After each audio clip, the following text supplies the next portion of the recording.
Hey Real students, thanks for taking the time to watch this video. This was an opportunity of a lifetime, an opportunity that I owe to my good friend and colleague, Griffin Schiller, over at FilmSpeak. Head on over to FilmSpeak, subscribe to them, and you know what? Click the subscribe button if you haven't done so for Real School already for all kinds of amazing content. But without further ado, here's Kenneth Branagh. The many properties I guess you've done sort of throughout your career, whether it be Shakespeare, Thor, Cinderella, or Artemis Fowl, they're all contemporary pieces rooted in classic mythology. What is the challenge as a filmmaker in striking a proper balance? I came from a sort of working class Irish background where I didn't grow up surrounded by books. My parents weren't literary in that way. They were perfectly smart, but they read newspapers, and so books were something that I started to acquire. I felt very sort of impassioned to sort of share that sense that they were available to everybody. But one of the means by which they were available was to help us understand their contemporary impact or contemporary relevance. You had to find that way, that translation device that says, you know, the ancient myth can apply to your life. It may shed some insight into your own life. It may reflect but it may be in clothes or some sort of tradition that makes it feel that it doesn't. So it feels like there is some disconnect. So trying to find that way in was always important to me. To somehow, partly began to be a sense of share it with my family so that they weren't confused, because I think they used to have a sort of inferiority complex about the classics.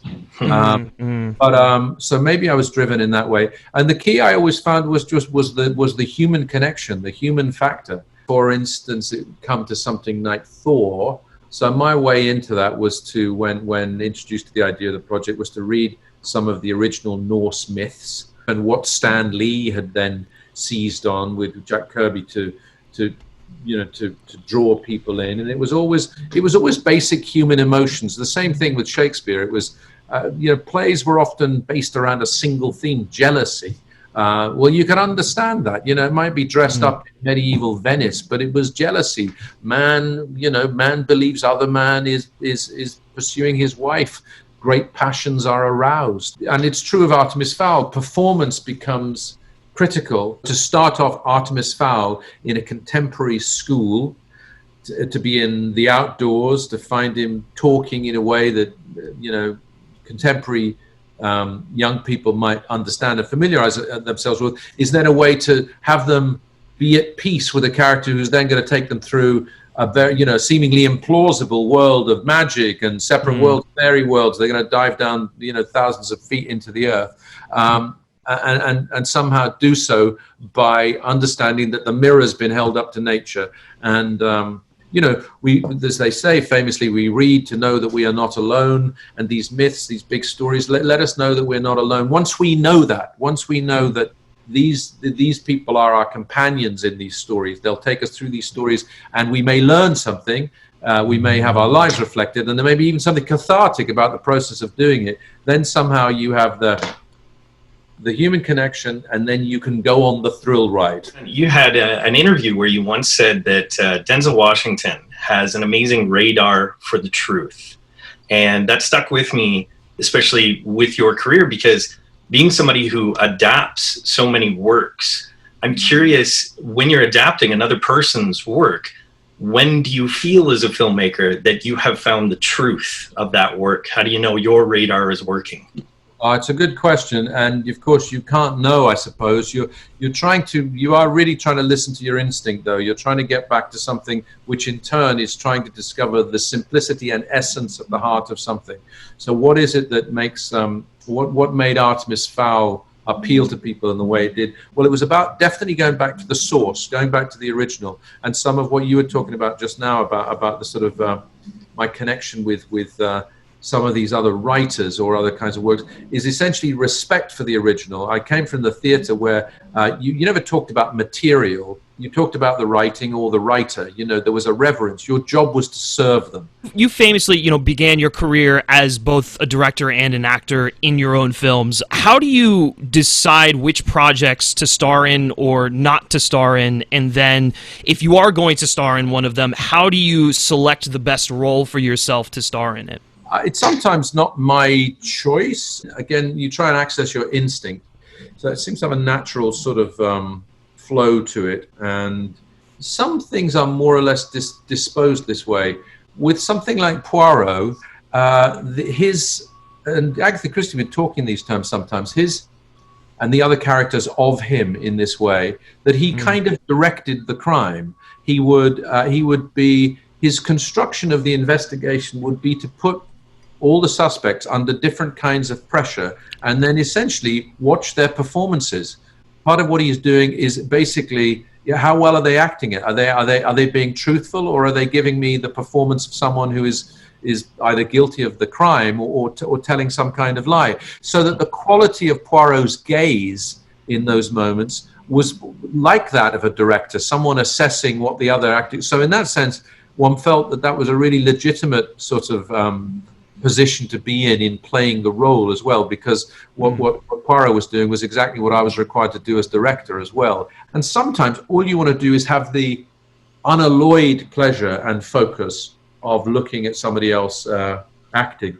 And when I direct Anthony Hopkins, Hemsworth and Hiddleston in that movie, Natalie Portman, I find it's a great pleasure to look at how they do it. So sometimes I love only that focus. So I'm not sort of prescriptive about it. I try always to listen to what my gut's telling me. In the past, you've lost yourself in roles when it comes to things like even as simple as facial hair. So Hercule Poirot obviously has a very trademark mustache in your film, or Hamlet, or whatever it may have been. And similar in Artemis Fowl, you've done the same thing with a few characters as well. Dame Judi Dench obviously is transformed, or Josh Gad is appearing to us, as he's never really looked before. Is it very organic for you and your actors? Does this come from your theatrical background as well? I think it is organic. You want to get people early on. In both cases, they did come in really early on, and they are, really significant collaborators. They feel free as well. They might. They know that I value and respect their input. They know that I'm confident enough to say that, I'll give a general direction if I have one. Sometimes I don't, because I'm so sure that their imagination will come up with the right thing. I'll have something ready just in case, like they go, listen, I don't know, you have to tell me what you want to do. But right. Mostly people are ready to contribute. Death on the Nile, obviously, is coming up, and so what can we sort of expect for that sort of adaptation?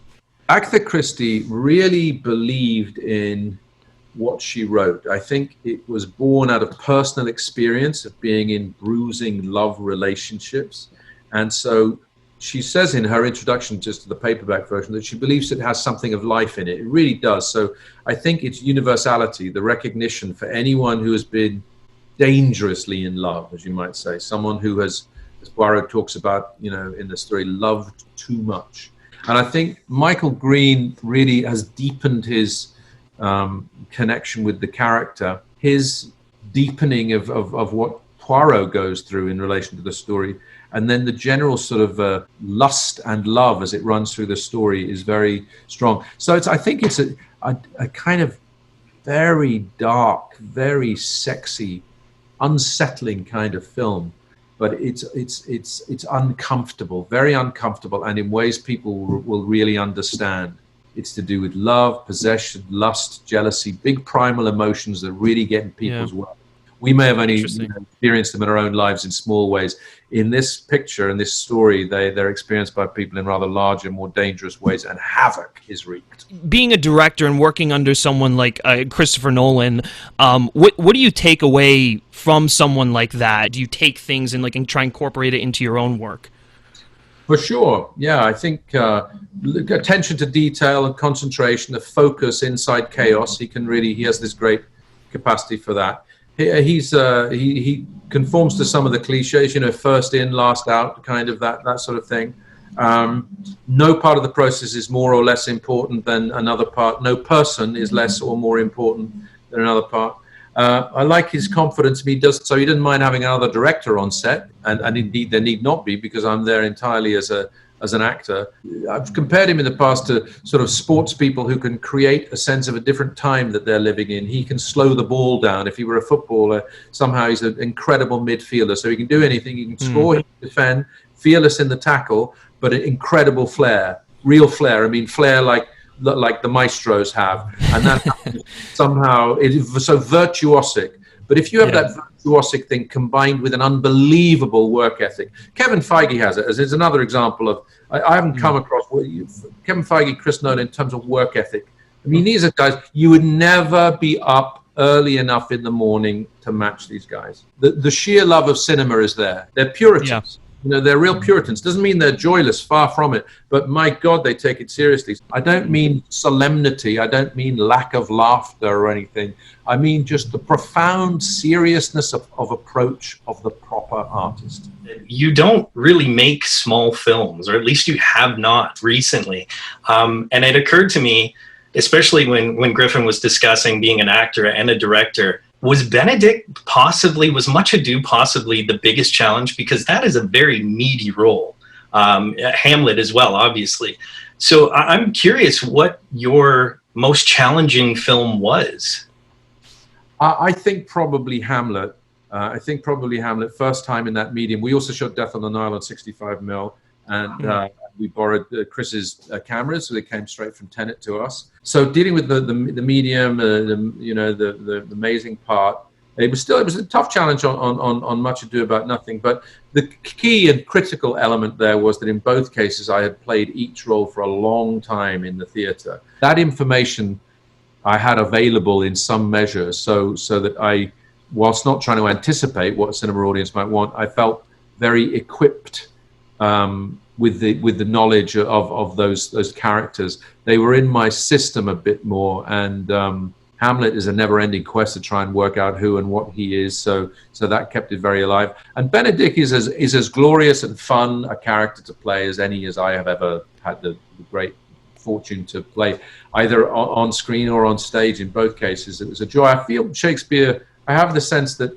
he admired that character very much. As flawed and ridiculous as he is, and vain and silly and daft, but also there's a wonderful spirit in that character. I think he enjoys him and Beatrice very much, is my kind of maybe sentimental actor's view of it. Certainly playing it, the film and the movie always used to seem to leave the audience with a sense of sunshine. They'd leave the experience of that. And it's often true of the play, full stop. It's not necessarily anything to do with us particularly, but it's a wonderful thing to be part of.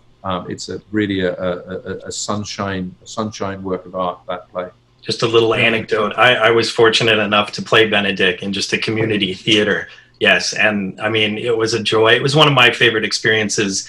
And your film was an inspiration for sure, because I think that is just a brilliant adaptation. And as you mentioned, just the sunshine comes through, absolutely. So listening to you say that, I remember talking to Tom Hiddleston about this and characters he might play, and he mentioned Benedict. I said, do yourself a favor, play that part. Absolutely. It's a beautiful experience. It's a beautiful experience for all who get a chance to do it, so I'm glad you did. Hey Real students, thanks for watching. If you want to subscribe to Real School, click that round Real School logo right beside me. Also click that damn notification bell so you're aware of all of Real School's new content. You can follow me on Twitter, and of course, if you get anything out of Real School, you can always give a little back. Just click the link in the description below or the button down there, and you can become part of my Patreon team.